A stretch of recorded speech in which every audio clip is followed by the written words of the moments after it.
Today, our group would like to present about etymology and development of English Lexis. So, let's get started.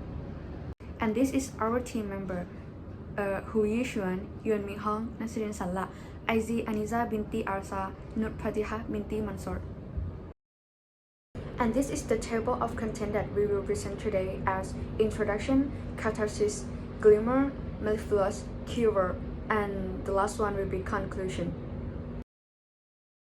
In introduction, etymology as defined by Dirk in 2009 investigates the history of words, examining how they develop, change in meaning, and evolve across language, civilization, and time periods.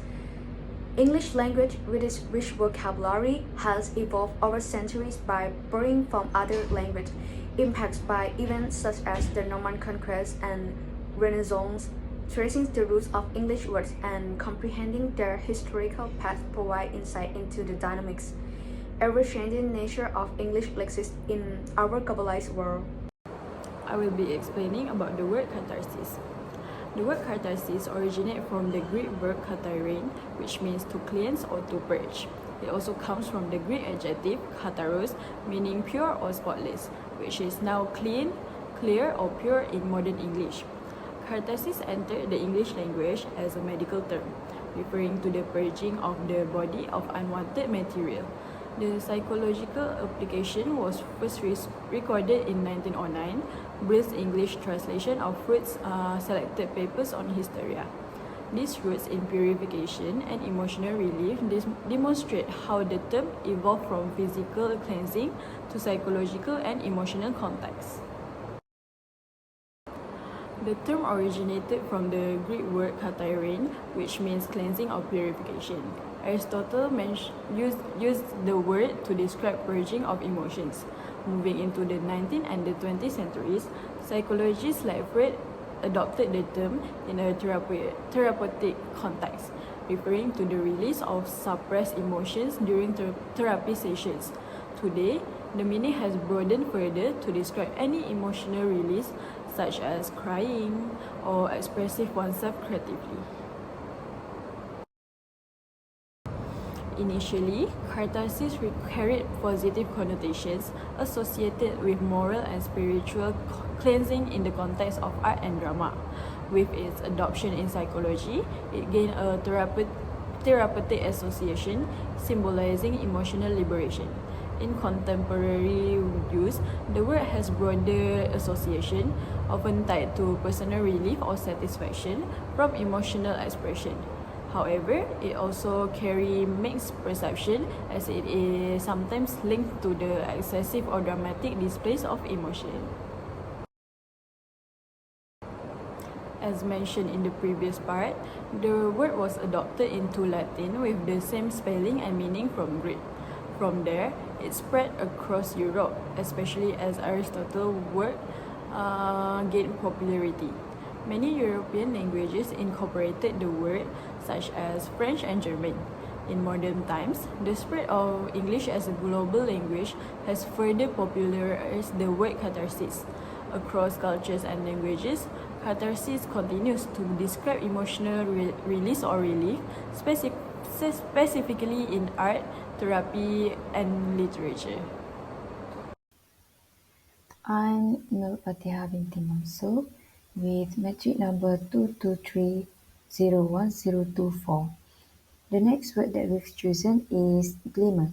For the origins and birth of the word, it's originally inherited from Germany, which possibly related to the Proto-Germanic gleam, which might have meant shine or glow. The origin could also be possibly related to the 14th century Middle English glimmern, akin to Old English gleam, cognate with German glimmer, with the meaning as a verb was defined as to shine brightly by late 14th century, but then shifted to the definition as to shine faintly or unsteadily by 15th century, while as a noun, in 1590 it was defined as a feeble or intermittent light. The word glimmer has evolved both in form and meaning since its origins. For the form, It derived from the Old English gleaming or gleam to Middle English glimmer and to the Modern English glimmer, while in the denotational meaning, in its early usage, glimmer had a literal physical meaning referring to weak, unsteady, or faint light. Today, glimmer still retains a literal meaning of a faint or flickering light, though this use is somewhat less common in everyday speech. It often appears in poetic, literary, or descriptive contexts to evoke a sense of something subtle or fleeting.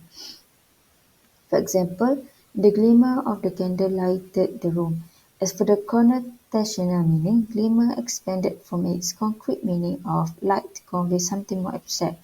By the 16th and 17th centuries, it was used metaphorically to describe faint or fragile things such as weak hope, a distant possibility, or a momentary feeling.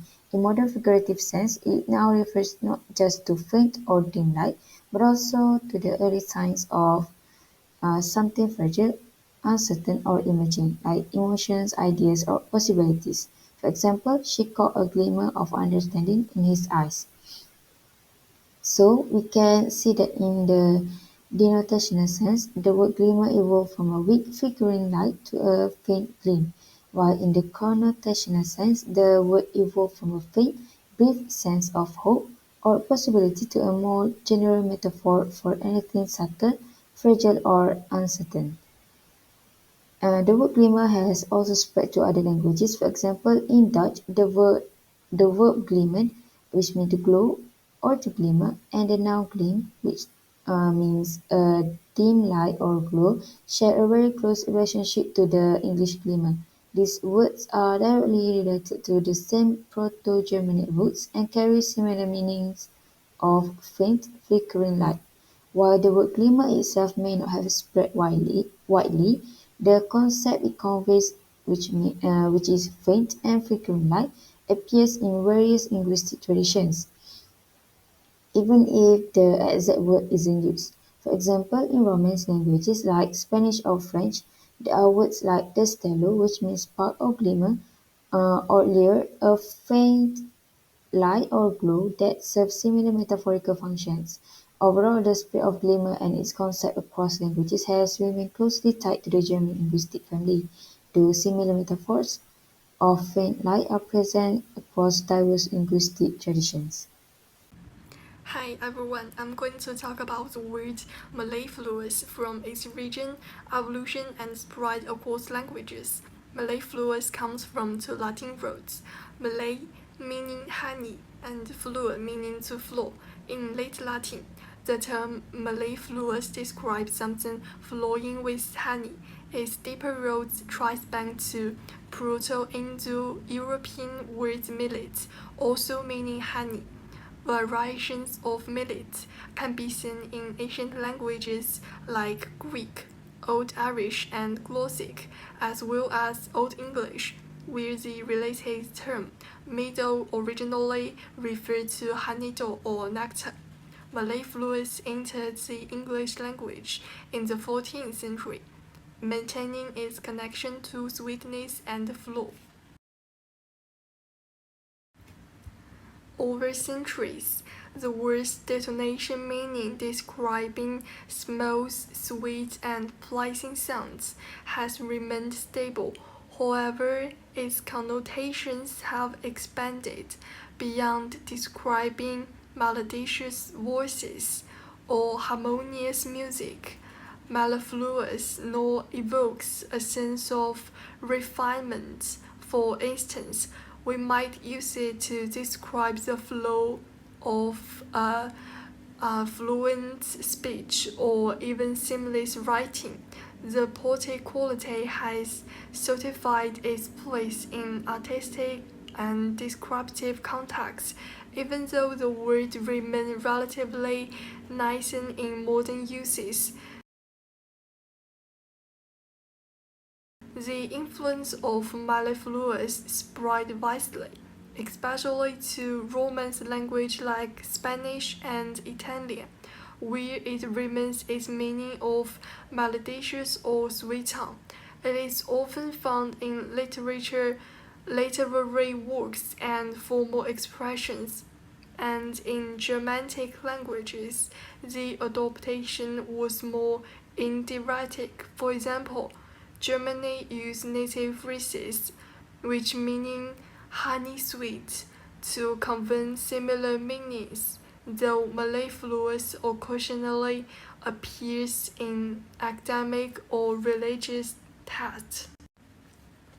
Reviving obsolete or less commonly used English words like mellifluous can enrich the language by offering greater precision, variety, and expressiveness.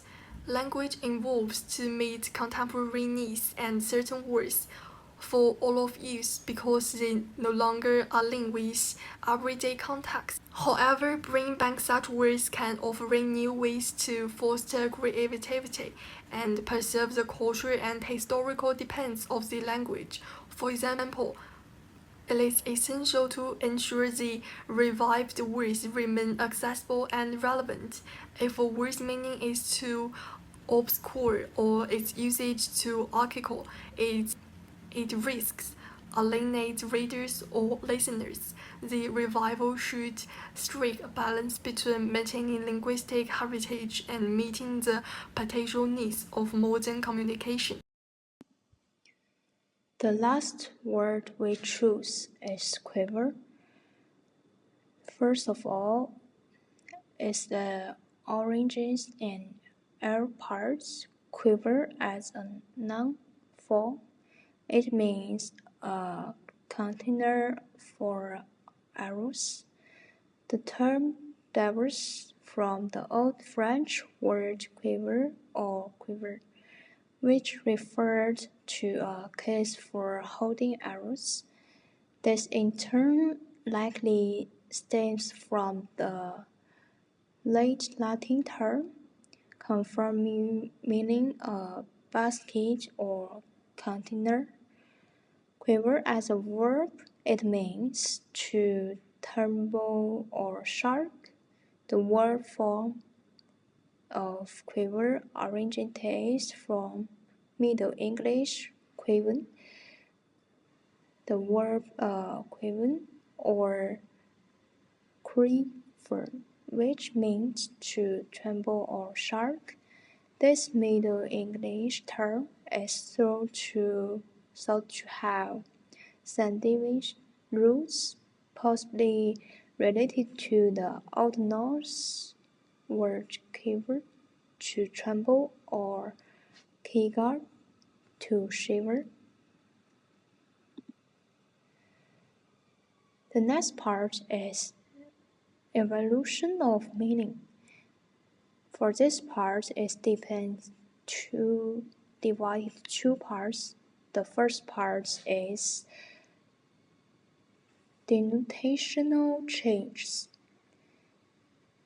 For the noun part form, firstly denoted a literal arrow, container used in battle or hunting.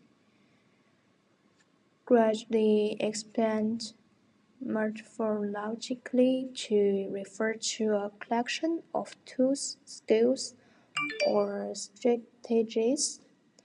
For the verb form, firstly refers to the physical motion and evolved to include trembling caused by emotional states like fear, excitement, and awe.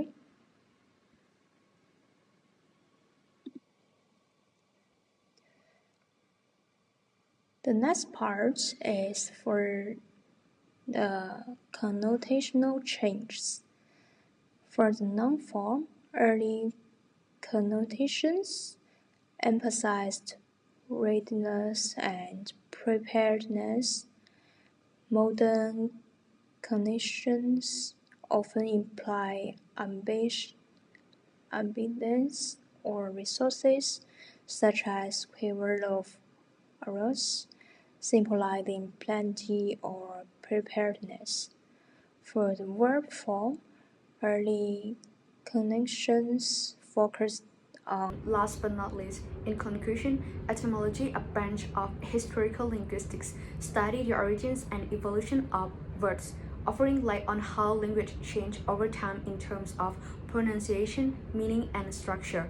By studying change in vocabulary and language system, we can learn about cultural exchange, historical events, and also societal advancements.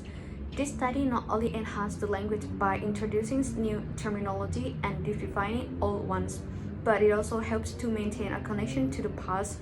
Understanding English linguistics evolution ensure that the language remains dynamic and expressive, linking past to the present and effects into the future. And this is our reference. At the end of our presentation, thank you so much everyone.